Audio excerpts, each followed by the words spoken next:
just picked up a new book a friend of mine asked me to read. It's a book by Michael Singer, who wrote The Untethered Soul. We came out with a new book called, what's it called? The Surrender Experience, I think. I've just started reading it, and it's sort of a biography of his life. But the premise of it is, at some point in his life, he decided to see what would it be like if I were to lead my life in complete surrender to this idea that life has its own plan, and what would happen to me? Would good things happen? Would bad things happen? Would I find myself in trouble, or would I find that I'm being taken care of?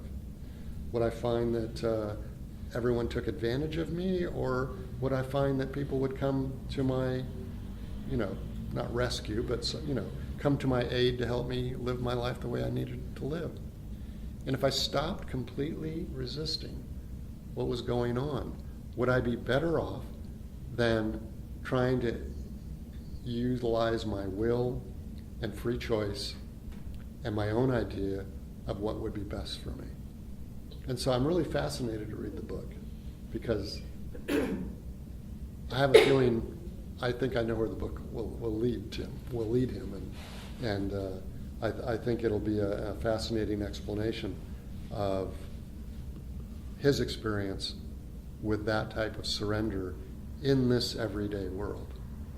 It'd be one thing to go live on a mountain and try this, but to live in the chaotic, everyday world that we live in, can you literally allow yourself to just be sort of bumped along like a leaf in the wind? Not chasing, but following all the little nudges that life gives us. I had to laugh because this fellow called me last Friday and told me about the book.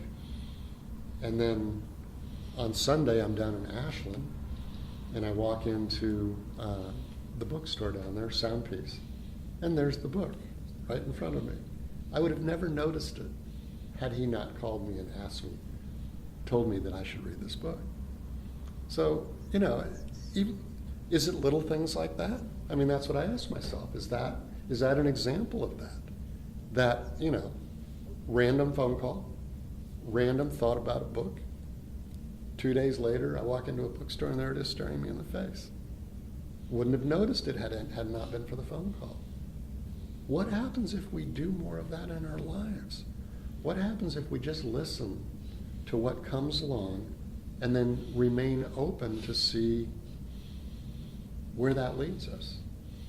When he called me, he said, I just ordered this on Amazon. Really think you should read this. You like The Untethered Soul. You ought to get on Amazon right now and order it. And I'm like, yeah, well, I'm kind of busy. I'm hearing you. I wrote down the name, but I didn't order it. But you saw it. But I saw it 2 days later. So I'm fascinated by that whole idea. And what I love about it is I think about it, I get an impression, or I get a sense of what it feels like had someone told me that had someone suggested I live my life that way years and years ago. I can feel the fear, the resistance, the trepidation, that arising of things like, oh, that's silly. How could you do that? You'd end up, broke on the street corner and, freezing cold and hungry if you didn't consciously control your life and make the right decisions. I question that now. I question whether or not that's true, because that's what we've been told would happen. How many of us, I don't think very many, have even tried this in the smallest degree. When we experience something like I did, I think with the book, I think our immediate reaction is to say, oh, it's just a coincidence. It doesn't mean anything, but when you look at it and you think about the chain of events that it took maybe one time out of 5 years might be a coincidence, but what if you start noticing and those things started happening on a daily basis? Would you still consider them a coincidence? Or would you start to see a pattern of, if I open myself up, the more I open myself up, the more receptive I am, the more things will come to me, because I'm open and looking for those things, those connections to happen. I don't know. That's one of the reasons I have some fascination about finishing the book, because I want to see what his experience was. I want to see what the results were of him surrendering to life to that degree. And then I really want to try that in a lot of different ways to see how that works out. You know, it falls right into sort of the belief system that I already have, in that I'm always trying to stay open in this moment to see what might happen next, and to see what sort of arises out of what's going on, whatever that moment is. You know, I've had a lot of coincidences in my life as I look back. Probably most people might say that as well, if they were to look and notice things that occurred that at the time you gave no notice, you just didn't notice them. But as you think back, it's like, well, why did I do this? Why I ran into this person, or something happened that I needed to have happen, and that turned into something else, or whatever it is.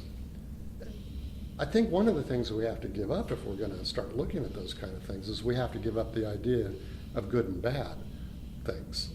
Because a lot of things happen that we consider bad at the moment, and we want to dismiss those immediately and say, well, I must have done something wrong, or I didn't make the right decision, or had I only done this, then that wouldn't have happened.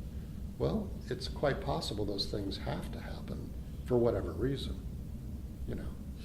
We spend an awful lot of time trying to figure out how to make life perfect, how to make all the things turn out the way we want them to, and follow the ideas and the dreams that we have, and become what we want to become, and have those around us be happy and successful. And I mean, we're always trying to manipulate life, to our advantage. And again, these are the kind of things that bear some contemplation. Sometimes I think, well, okay, if I think that would work for me, if I think that I could control, if I could control my life that well, if I could make all the right decisions, everything came out just the way I wanted it. Well, what if everybody did that? I'm not sure that works. How could it? Because it's all give and take, right? If you gain, someone loses. If something happens over here, something else, it's unrealistic in a funny way if you look out broad enough that, not everybody on this planet can have everything they want to the degree that they want it. It's impossible. Now, there are people that say that's not impossible. That's okay. Maybe it's not. I just don't see that it's possible in myself, because I see the contradictions of everyone has different desires. If everyone had the same desires, it might work. But the fact is that what I want is not what you want. And let's travel halfway around the world. What they want is certainly not what I want. And so if everybody got exactly what they wanted, I just don't see how that's quite possible. So instead of trying to focus on something that's maybe not obtainable, what if we turned around and just said, well, what does make sense to me is that if life has a purpose or a direction, and life were to use us to move life along, then if we do those things, life is greater than I am. And again, I'm using life as sort of a, give it your own name. I look at it as a almost like a direction. Like, everything is headed to a place where things work best. Evolution proves that to us. A lot of things prove that to us in the scientific world. Things tend to become a certain way or happen in a certain way, which is advantageous to the greatest number of things.